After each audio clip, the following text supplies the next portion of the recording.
Oke, assalamualaikum warahmatullahi wabarakatuh. Jumpa lagi di channel YouTube Mekanik Alat Berat Abal-abal.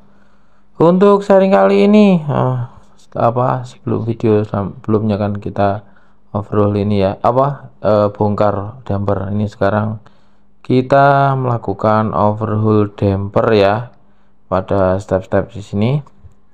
Oke, ini adalah komponennya. Ini yang dinamakan damper. Akan kita lakukan ini. Nah, kita membongkar dulu. Di situ ada ini bolt-boltnya, ini kita bolt sama nut ya kalau untuk tipe ini. Terus kita bersihkan juga untuk ininya jack boltnya. Itu jack boltnya nanti akan kita kasih baut bekasnya yang mounting ini, enggak apa-apa juga, agar si penutupnya ini atau covernya ini bisa terangkat. Di situ jangan dipukul-pukul pakai obeng ya, yang nanti akan berakibat kerusakan pada sisi atau celah pada cover dan housingnya. Oke, ini sekarang kita mulai lakukan tracker menggunakan ratchet, ya kan. Setelah nanti tuh lama-lama dia akan naik kan, bisa teman-teman lihat sendiri. Udah mulai celahnya udah mulai naik tuh, celahnya udah mulai naik. Kita pakai ratchet aja tuh kelihatan tuh, udah. Nah, itu udah goyang, itu udah enak itu. Nah, satunya agak dikit. Nanti soalnya kalau pakai obeng terus dicungkil-cungkil malah akan merusak sisi cover dan housingnya si damper sendiri. Ini cukup ringan, tinggal angkat aja langsung. Nah, ini oke ya. Untuk dampernya, rubbernya ada besar dan kecil. Ingat ya, tidak boleh tertukar. Nah, ini pecah, ini rubbernya tuh, rubbernya pecah tuh. Untuk ininya yang besar, ada yang kecil juga, berbeda ya, kiri dan kanan berbeda. Ini tidak boleh kebalik. Nah, sekarang kita lepas. Untuk shaftnya ya kan cukup ringan, tinggal ditaruh di sebelahnya aja. Hati-hati posisi pengangkatannya, bisa berdua atau sendiri. Sebenarnya cukup ringan aja, tapi karena enggak licin aja, tinggal angkat sedikit aja ini. Oke, lagi proses pengangkatan. Untuk dilakukan pengangkatan, untuk dilakukan pelepasan tuh cukup simpel ya, cukup mudah. Oke, udah ditaruh. Untuk ini nggak boleh kebalik. Kembali lagi, si rubbernya ada 4, yang besar dan yang kecil ada 4 juga. Nih posisinya seperti ini nih, teman-teman bisa foto atau yang lain. Oke, sekarang akan kita lakukan pembersihan ya. Kita ambilin dulu semuanya ya. Untuk rubbernya yang ini rubbernya udah bopeng-bopeng, udah rusak. Sekarang kita lakukan pembersihan pada housingnya dari kotoran-kotoran untuk kita inspeksi.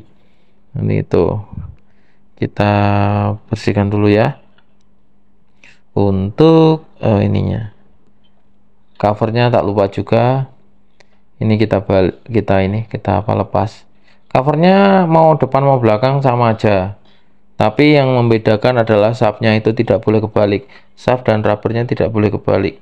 Kalau sampai kebalik sudah selesai sudah. Jadi pasti akan, pertama masangnya nggak bisa, yang kedua fungsinya akan berubah. Oke, di sini ada cekungan besar dan cekungan kecil, itu aja ya. Udah kelepas, dalamnya cuma ini aja. Nah, sekarang kita proses untuk cleaning. Benar-benar harus dibersihkan ya teman-teman. Jangan sampai ada bekas dari rubber maupun dari kotoran grease yang sudah ada di damper yang lama. Kita lap-lap, terus kita bersihkan pakai solar dulu untuk grease yang menempel, ya kan. Setelah itu nanti akan kita di situ kan, karena yang lengket tadi di trek itu kan ada liquid gasket tadi tuh. Kita untuk mempermudahnya kita bersihkan pakai gerinda. Oke. Nah, gerinda ini mempercepat pekerjaan teman-teman daripada ngamplas. Kalau ngamplas itu ampun. Jadi kalau kebetulan ada tool gerinda, lakukan pembersihan pakai gerinda.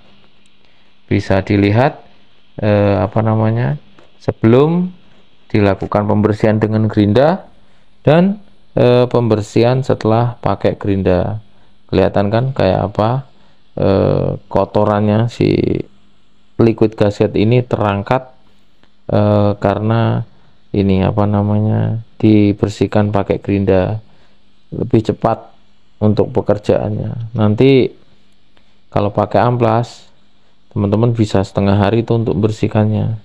Nah, dengan adanya alat bantu gerinda ini, gerinda kawat ya ini ya teman-teman ya, tetap gunakan pelindung diri, alat pelindung diri berupa sarung tangan dan kacamata, karena gerinda ini kan, gerinda kawat ini potensi untuk terbang itu sangat tinggi, maksudnya lompat-lompat gitu. Nah, karena pecahannya itu, jadi sehingga sangat berbahaya sekali jika kita tidak memakai alat pelindung diri. Bisa serpihan material terbangnya itu kena mata dan yang lainnya. Kalau kita pakai kacamata, sarung tangan, jadinya pasti akan lebih aman. Oke, yang sisi satunya udah selesai.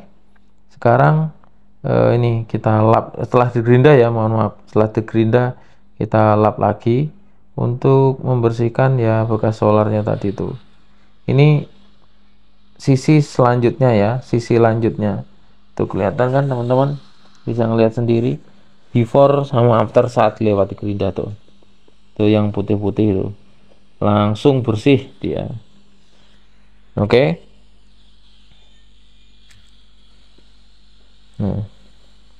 Cukup mudah kan, tinggal yang penting intinya kebersihannya kontaknya si damper ini, sehingga membuat damper ini enak kita nanti untuk titik poin atau kontaknya, sehingga membuat si damper ini benar-benar sesuai dengan SOP untuk pembersihannya. Oke, silakan ini pokoknya dibersihkan aja, sekelilingnya juga nggak apa-apa, bersihkan, penting kelihatan bersih udah. Jadi kontaknya itu bagus. Oke. Nah, kalau sudah ini masih basah, bukan basah karena ini ya, tapi kan tadi dibersihkan solar dulu. Kita lap pakai macun, sekalian kita inspeksi siapa tahu ada kerusakan. Treatnya kita cek, treatnya apakah ada masalah. Jangan sampai saat kita mau pasang malah ada problem. Kita benar-benar kontak kering ya kan. Kalau sudah kering berarti dalam keadaan yang baik. Sekarang kita berikan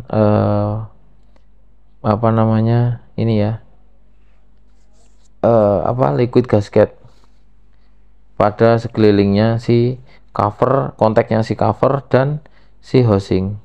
Oh iya, ini kebetulan nemu ada kerusakan ya ini. Nah, itu pakai kuku, jadi kita lakukan pembersihan dulu itu. Ini pakai ini aja, pakai kikir, nah, kan. Kita bersihkan sampai dia itu tidak ada tidak ada tajam-tajamnya lah, oke. Nah, sekarang proses selanjutnya adalah langkah pemberian liquid gasket. Terus kita ratakan.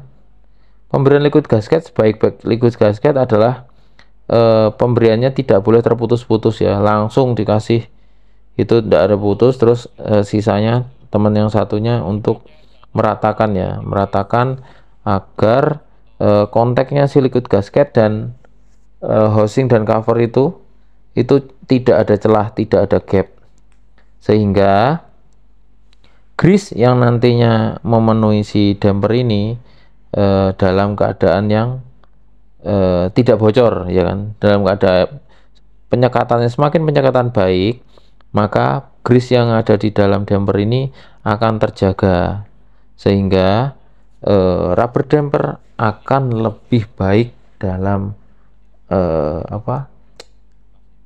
lebih baik dalam perawatannya. Jadinya si rubber itu tidak bakal kayak bopeng-bopeng tadi itu cepet, agar tidak cepet rusak gitu aja.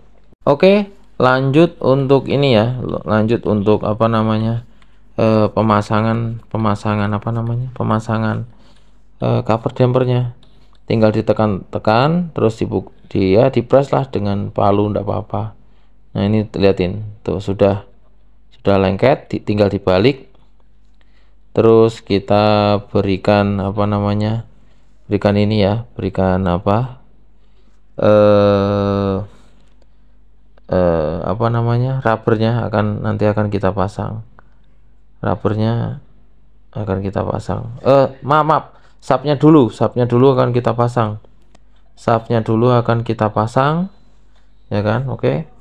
Sapnya kita pasang, terus ingat ya, ndak boleh kebalik.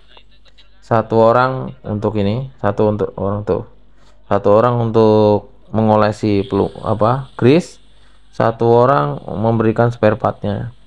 Ingat, tidak boleh kebalik. Teman-teman bisa lihat kondisinya ini. Nah tuh, ada sudut yang besar dan ada sudut yang kecil. Sudut yang besar tidak boleh kebalik, dipasang di sudut yang kecil. Tuh, gampang sekali kan? Tinggal kalau sudutnya pas, dia ndak akan ini ya, nggak akan susah untuk dimasukkan, jadi sangat gampang sekali. Nah udah, yang kecil bisa dilihat tuh. Sekarang sisi yang besar, rubber yang besar kita masukkan, dioles-olesin gitu seperti terlihat di video. Teman-teman bisa mencobanya, langsung tekan.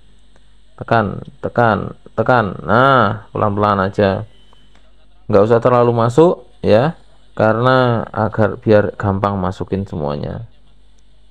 Teman-teman bisa praktek sendirilah, siapa tahu nemuin seperti ini. Kritikalnya apa tadi? Satu, kebersihannya.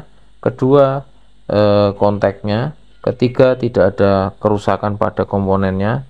Keempat, rubber dampernya ini tidak boleh tidak boleh tertukar ya. Pemberian grease itu ada takarannya masing-masing. Kalau untuk tipe ini itu sekitar 190 gram.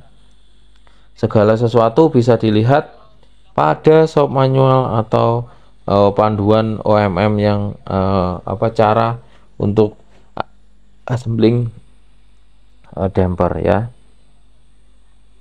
Bisa dilihat tuh, tinggal ditekan. Kalau sudah masuk semua, tekan, tek tek, udah gampang kan? Kalau sudah, ini sekarang dibersihkan. Dikasih grease sekitar 190 gram ya. 190 gram itu sekitar 1 aqua gelas gitu nah teman-teman. Cuma ya kita atur sekitaran segitu. Kapasitasnya untuk D375 strip 6R ya. Kalau untuk yang HD 155 itu agak pasti akan berbeda. Tapi ya ini, oke, bisa teman-teman bisa lihat sendiri. Ini sekitaran segitu. Udah mulai agak penuh itu. Setelah itu jangan lupa kita lakukan pembersihan dan pemberian liquid gasket lagi sebelum cover dipasang. Tuh, cover sudah kepasang. Sekarang kita pasang bautnya. Ingat, bautnya tidak boleh kebalik ya. Bolt sama nut ini diikat sama bolt sama nut. Nutnya di bawah, nutnya menghadap ke belakang engine, dan bautnya itu menghadap ke engine. Kepala boltnya ya. Kepala boltnya di dalam, nutnya di luar. Seperti kemarin kemarin tadi yang saya ini. Sekarang proses pengencangan pada nutnya, nut sama shootnya. Tak lupa juga temen yang satunya untuk ini ya, memberikan tok yang sesuai dengan toknya ini. Ini kita tok sekitar 11 kilo untuk botnya. Jangan lupa ditandain saat proses pengetokan ya. Nah ini proses pengetokannya. sudah full semua, dilakukan proses pengetokan. Setelah ditok itu dilakukan penandaan ya, jangan lupa teman-teman. Mungkin itu aja sih untuk sharing kali ini. Ingat, tidak boleh terbalik ya. Nah, sudah clear? Baru 9 Agustus baru kemarin ya. Demikian, sampai jumpa.